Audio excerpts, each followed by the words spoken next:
Hey, how are you doing?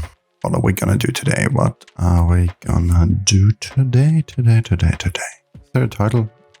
It's a mess. It's every video I start with. Is there a title? Hello, is there a title? Yes. Don't know.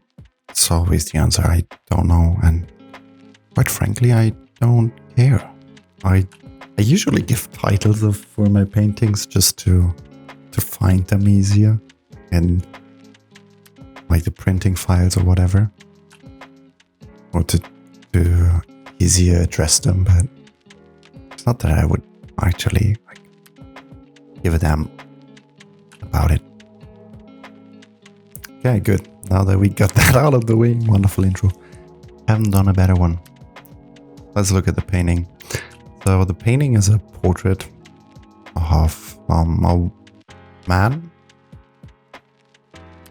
and I think it's a follow-up of the last video I did, or the last paintings I painted. To begin this painting, I first lay down a sketch. That's the first thing that has to be done, or not a sketch, but the line work.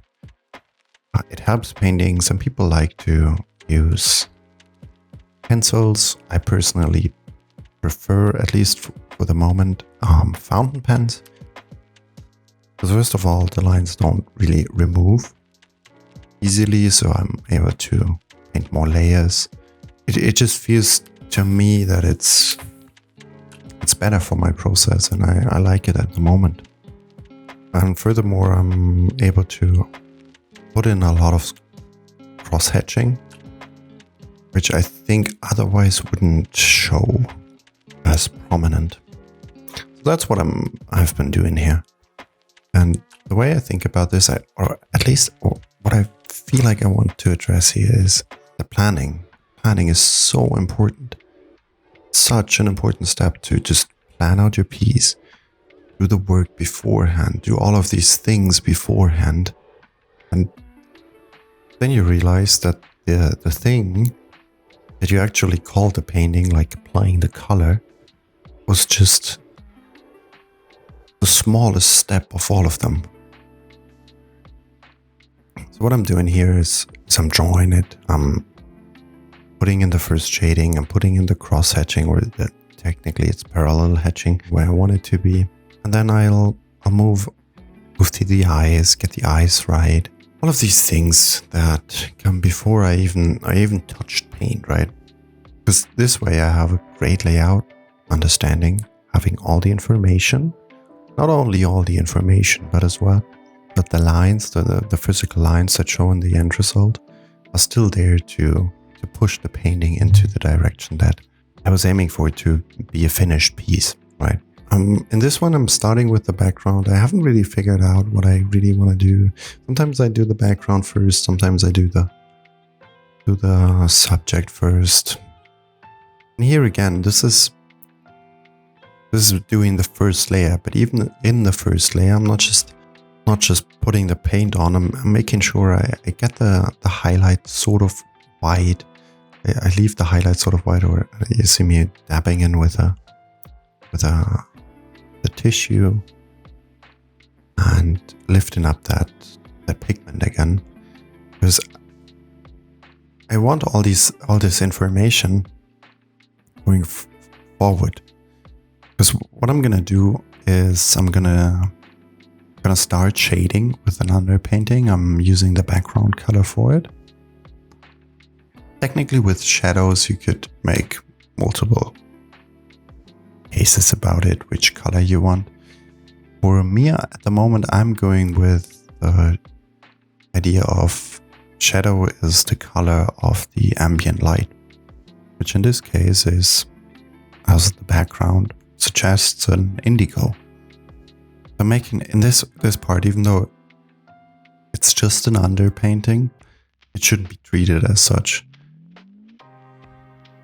There's vital information here that we will need to go forward, and it shouldn't be treated as, oh, it's just an underpainting.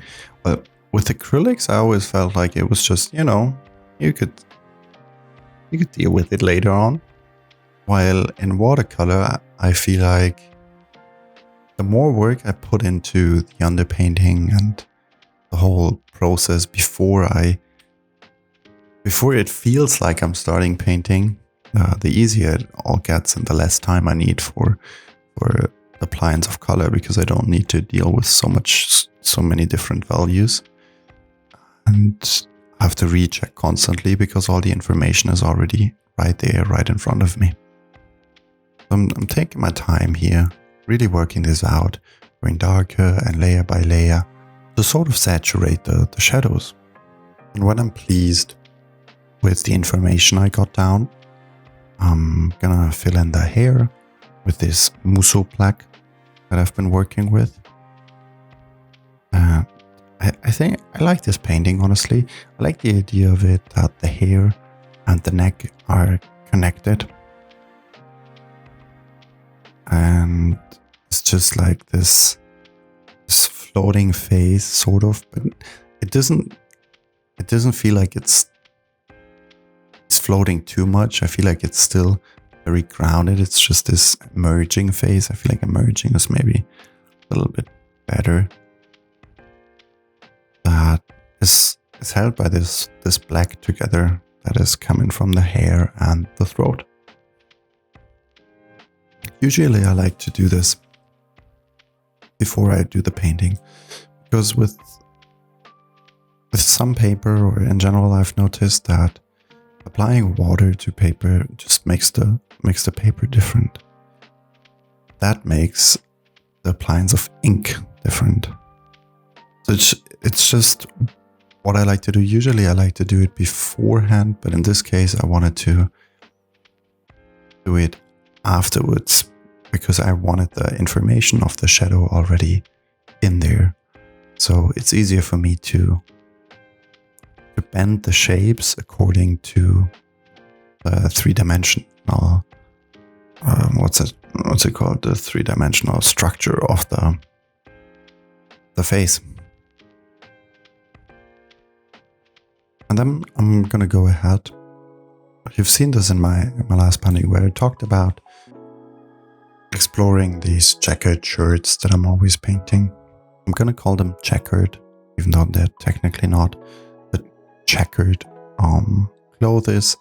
And I wanted to like push that a little bit, see how it looks on a face, see how it looked in hair. I did that, and from that it's now like a progression towards this one. Oh wait, actually I didn't do that. I did cross-hatching in the... Oh, that's something I could do. Oh, well, learn something new every day, eh? So now I'm here. All the information of the shadows are already there. I'm just filling in the shapes. And I think since watching shapes can be kind of boring, I'm just gonna, jump towards the finished one. Not finished, but finish the shapes. And we're gonna get to the last step, which is redefining the shadows. I did the shadows right in the underpainting, but it's not enough. They need to go on top again to really get the contrast that I'm looking for. I need some really dark spots to light up other areas, because with paint it's like this. You can't have something be light if it's only in a light thing. Then it just looks like everything is lit up. So the light is very depending on how dark other spots in the painting are, and that's what I'm looking for. I'm really getting those shadows in again to make other spaces pop out more. Then we're done.